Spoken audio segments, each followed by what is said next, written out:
Hello all aspirants. ఈరోజు మనం NTPC date 13కి అయితే వచ్చేసాము. ముందుగా డేట్ 12 యొక్క టార్గెట్ చూసుకొని వాటికి సంబంధించిన కొంచెం మ్యాటర్ చూద్దాము. కొన్ని క్వెషన్స్ కూడా అడుగుతాను. కామెంట్ చేయడానికి ట్రై చేయండి. వెరీ వెరీ సారీ అండి. ఈరోజైతే వీడియో చాలా లేట్ అయిపోయింది. ఓకేనా. ముందుగా మనం ఎలాంటి ల్యాగ్ లేకుండా వీడియో అయితే స్టార్ట్ చేసేద్దాము. మనం ఏవైతే టాపిక్ ఇచ్చామంటే జిఎస్ అనేది అవార్డ్స్ అయితే ఇచ్చాము. అథమెటిక్ అండ్ రీజనింగ్ అనేది మీకు తెలుసు. ఈ 1 వీక్ కూడా మనకి simple interest, compound interest and mathematical operations అయితే ఉంటుంది. ఈ అథమెటిక్ రీజనింగ్ కూడా మీరు ప్రిపేర్ అవుతారని అనుకుంటున్నానండి. వ్యూస్ అయితే అసలు చాలా తక్కువ వస్తున్నాయి. బట్ నేను ఒక 10 మందికైనా సరే యూజ్ అవుతుందని చెప్పేసి వీడియో అయితే అప్లోడ్ చేస్తున్నానండి. వీడియో అయితే అప్లోడ్ చేయడానికి చాలా టైం పడుతుంది. ఎక్కువ టైం టేకింగ్ అవుతుంది. అయినా సరే వ్యూస్ రాకున్నా సరే ఒక 10 మందికైనా యూజ్ అయితే చాలు అన్నట్టు నేనైతే వీడియో అయితే చేస్తున్నాను ఆపకుండా. ఓకేనా. ముందుగా మనం అవార్డ్స్ గురించి కొంచెం మ్యాటర్ చూద్దాము. అండ్ లాస్ట్‌లో డే 13th యొక్క టార్గెట్ కూడా నేనైతే చెప్తానండి. ఓకేనా.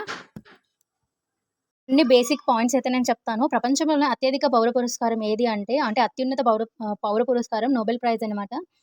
అండ్ భారతదేశంలో అత్యున్నత పురస్కారం ఏది అంటే భారతరత్న. ఆసియా ఖండంలో అత్యున్నత పురస్కారం ఏది అంటే రామన్ మెగసెసే అవార్డ్ అనమాట.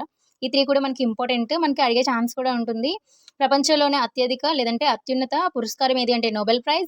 భారతదేశంలో అత్యున్నత పురస్కారం ఏది అంటే భారతరత్న. ఆసియా ఖండంలో అత్యున్నత పురస్కారం ఏది అంటే రామన్ మెగసెసే అవార్డ్ అనమాట. ఓకేనా. And next national awards. ఏవైతే నేషనల్ అవార్డ్స్ ఉంటాయో వాటి గురించి చూద్దాము. నేషనల్ అవార్డ్స్ అనేది భారతరత్న, పద్మ విభూషణ్, 2 కూడా విభూషణే పడింది. పద్మభూషణ్, పద్మశ్రీ అనమాట. మనకి పద్మవిభూషణ్, పద్మశ్రీ అనేది అనేసి 3 కూడా మనకి ఒక ఆర్డర్ వైజ్‌గా ఉంటుంది. ఇవి పద్మ అవార్డ్స్ అని అంటాము. అండ్ భారతరత్న ఇవి మనకి నేషనల్ అవార్డ్స్ అనమాట. ఓకేనా. And next gallantry awards. ఏవైతే గ్యాలంటరీ అవార్డ్స్ ఉన్నాయో వాటి గురించి చూద్దాము. పరమ వీరచక్ర, మహావీర చక్ర, వీరచక్ర ఈ 3 కూడా మనకి గ్యాలంటరీ అవార్డ్స్ అనమాట. ఇంకొన్ని అవార్డ్స్ గురించి కూడా చూద్దాము. అర్జున్ అవార్డు అనేది క్రీడలకు సంబంధించి. ద్రోణాచార్య అవార్డు క్రీడల్లో ట్రైనింగ్‌కి సంబంధించిన అవార్డు అనమాట. Dronacharya award. And Oscar award మరియు దాదాసాహెబ్ ఫాల్కే అవార్డు. ఇది మనకి సినిమా రంగానికి సంబంధించిన అవార్డ్స్ ఈ 2 కూడా. Oscar award, Dadasaheb Phalke award అనమాట. అండ్ గ్రామీ అవార్డు సంగీతానికి సంబంధించిన అవార్డు. గ్రామీ అవార్డు అనేది దేనికండి? సంగీతానికి సంబంధించిన అవార్డు. ఇక్కడ బుక్కర్ ప్రైజ్ రాంగ్ పడింది. మ్యాన్ బుక్కర్ ప్రైజ్ అండ్ అలానే వ్యాస సమాన్ అవార్డు అనమాట. ఇక్కడ కూడా మిస్టేక్ పడింది. ఈ 2 కూడా సాహిత్యానికి సంబంధించినవి. Doctor BC Roy award, Dhanvantari award ఈ 2 కూడా వైద్యానికి సంబంధించిందండి. బీసీ రాయ్ అవార్డు అనేది మనకి వైద్యానికి సంబంధించింది అయితే అండ్ ధన్వంతరి అవార్డు అనేది మనకి వైద్య శాస్త్రానికి సంబంధించిన అవార్డ్స్ అనమాట. ఇలా కొన్ని అవార్డ్స్ అయితే ఉన్నాయి. వీటి ఇంకా ఏమైనా మిస్టేక్స్ ఉంటే వాటిని చూడండి. వీటన్నిటి గురించి డీటెయిల్‌గా ఎప్పటికప్పుడు ఇవి మనకి కరెంట్ అఫైర్స్ మారుతూ ఉంటుంది. మనకి ఏ ఇయర్‌లో ఎవరెవరికి ఇచ్చారని చెప్పేసి మీరు చూసుకోండి. ఓకేనా. అండ్ నెక్స్ట్ కాంపౌండ్ ఇంట్రెస్ట్ గురించి చూద్దాము. నిన్న వీడియోలో మీకు సింపుల్ ఇంట్రెస్ట్ గురించి కొన్ని ఆల్రెడీ పీడిఎఫ్ కూడా ప్రొవైడ్ చేశాను. కొన్ని క్వశ్చన్స్ కూడా ఎక్స్ప్లెయిన్ చేశాను కదా. ఇప్పుడు మనం కాంపౌండ్ ఇంట్రెస్ట్ గురించి చూద్దాము.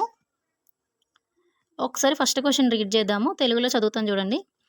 కొంత సొమ్ముపై 2 సంవత్సరాల వార్షిక చక్రవడ్డీ రూపాయలు 1800 అంట. మరియు 3 సంవత్సరాల వార్షిక చక్రవడ్డీ అయితే 2000 అయినా మొదటి సంవత్సరం మొదట్లో ఉన్న అసలు సొమ్ము ఎంత అని చెప్పేసి అడుగుతున్నారు. మనకి 2 ఇయర్స్ యొక్క వడ్డీ రేట్లు అయితే ఇచ్చేశారు. మనకి స్టార్టింగ్‌లో ఉన్న అసలు ఎంత అని చెప్పేసి అడుగుతున్నారు. అంటే ఇప్పుడు మనం ప్రిన్సిపల్‌ని కనుక్కోవాలన్నమాట. ఇప్పుడు చూద్దాం. ఫస్ట్ ఎన్ని ఇయర్స్ అన్నారండి? టోటల్ 3 ఇయర్స్ కాబట్టి 1 ఇయర్ అంటే A1 అంటే A1 amount, A2 and A3 3 years amount అనమాట.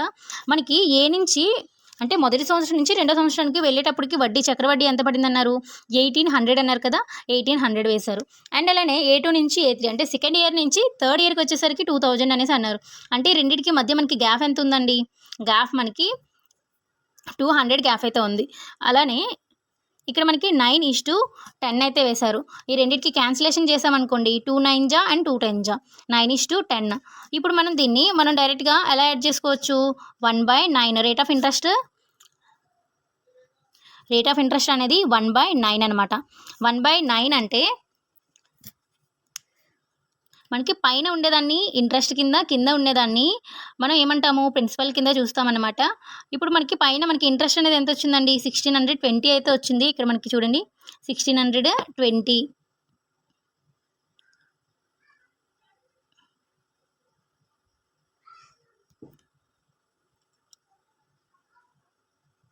క్వశ్చన్ చూద్దాము చూడండి.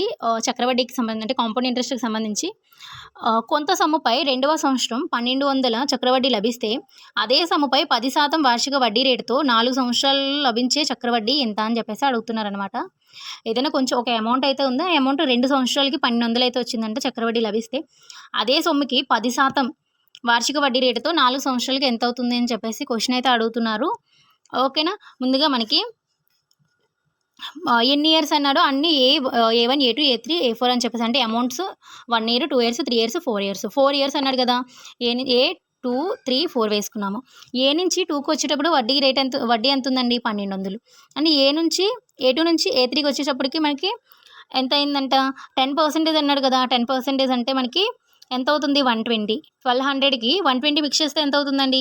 1320, 1320 రూపాయలు అయితే అవుతుంది. మళ్ళీ A2 నుంచి A3కి కూడా మనకి 10 అంత శాతమే కదండి అవుతుంది. కాబట్టి మనకి అక్కడికి కూడా 10% యాడ్ చేసుకున్నాం అనుకోండి, మనకి 10% ఎంత అవుతుంది? 132. అంటే 1300 ఇక్కడ వేసారు చూడండి. 1320 ప్లస్ 132 ఎంత అయింది? 1452 అయితే అయిందనమాట. అంటే మనకి ఎంత అవుతుంది? 4వ సంవత్సరంలో లభించే వడ్డీ ఎంత అవుతుంది? 1452 రూపాయలు అయితే వాళ్ళకైతే లభిస్తుంది. ఇది మనకి ఇలా ఈజీ మెథడ్లో అయితే చేసుకోవచ్చు. వెరీ వెరీ ఈజీ అవుతుందన్నమాట. ఒకవేళ మీకు ఇంకొక మెథడ్లో కావాలంటే ఇలా కూడా చేసుకోవచ్చు అండి. మనకి ఫస్ట్ ఇయర్, సెకండ్ ఇయర్ కలిపి మనకి ఫస్ట్ ఇయర్, సెకండ్ ఇయర్ కలిపి మనకి 1200 అండ్ 1320 కదా. 10:11 అని చెప్పేసి వేసుకున్నారు. ఇదొక మెథడ్ అండ్ ఇదొక మెథడ్. 2 మెథడ్స్ అయితే కూడా ఇచ్చారు. మనకి ఈజీగా ఉండే మెథడ్ ఏంటి అంటే ఇదేనండి. మనం ఎక్కువ మెథడ్స్ యూజ్ చేసినా సరే కన్ఫ్యూజ్ అయిపోతూ ఉంటాము. అలా కాకుండా ఒకటే మెథడ్ని యూజ్ చేసుకున్నాం అనుకోండి, మనకు కూడా ఈజీగా అనిపిస్తుంది. ఓకేనా. ఇలా మనం మీకు కొన్ని క్వశ్చన్స్ అయితే అప్లోడ్ చేస్తాను. వాటిని సాల్వ్ చేయడానికి ట్రై చేయండి. మీకు కొంచెం ప్రాక్టీస్ అండ్ రివిజన్ లాగా ఉంటుందన్నమాట. అండ్ డే 13 యొక్క టార్గెట్ అయితే చూద్దాము. ఫెస్టివల్స్ గురించి చదవండి. ఫెస్టివల్స్ అనేది వెరీ వెరీ ఇంపార్టెంట్. మనకి ఏ రాష్ట్రంలో ఏ ఫెస్టివల్ జరుపుకుంటారు, ఇలాంటి క్వశ్చన్స్ అన్ని రీడ్ చేయండి. నేను రేపైతే మీకు క్వశ్చన్స్ ఫ్రేమ్ చేస్తాను. And simple interest and compound interest గురించి అండ్ మ్యాథమెటికల్ ఆపరేషన్స్ ఇవన్నీ కూడా మీరు చక్కగా రీడ్ చేసుకోండి. అండ్ కొన్ని క్వశ్చన్స్ అయితే అడుగుతాను. రీసెంట్గా మనకి పద్మ అవార్డ్స్ ఎంతమందికి వచ్చింది? పద్మశ్రీ, పద్మ విభూషణ్ ఇవన్నీ కూడా, ఈ 3 అవార్డ్స్ కూడా ఎంతమందికి ఇచ్చారు మీకు తెలిస్తే కామెంట్ సెక్షన్లో కామెంట్ చేయండి. అండ్ అలానే భారతరత్న అవార్డు రీసెంట్గా మనకైతే ఇవ్వడం జరిగింది. భారతరత్న అవార్డు ఎవరెవరికి ఇచ్చారు మీకు తెలిస్తే కామెంట్ సెక్షన్లో కామెంట్ చేయండి. మీకు రివిజన్ అనేది అవుతుందన్నమాట. మీరు కామెంట్ చేయకున్నా పర్వాలేదు, మీరు కొంచెం తెలుసుకోండి. ఒకవేళ మీకు తెలియదు అంటే నాకు కామెంట్ చేయండి, నేను మీకు ఆన్సర్ చేస్తాను. ఓకేనా. ఈ వీడియో మీకు హెల్ప్ఫుల్ అవుతుందని అనుకుంటున్నాను. ఐ హోప్ మీకు నచ్చితే ఒక్క లైక్ చేసి మన ఛానల్ని సపోర్ట్ చేయండి. Thank you so much watching my video. All bye bye.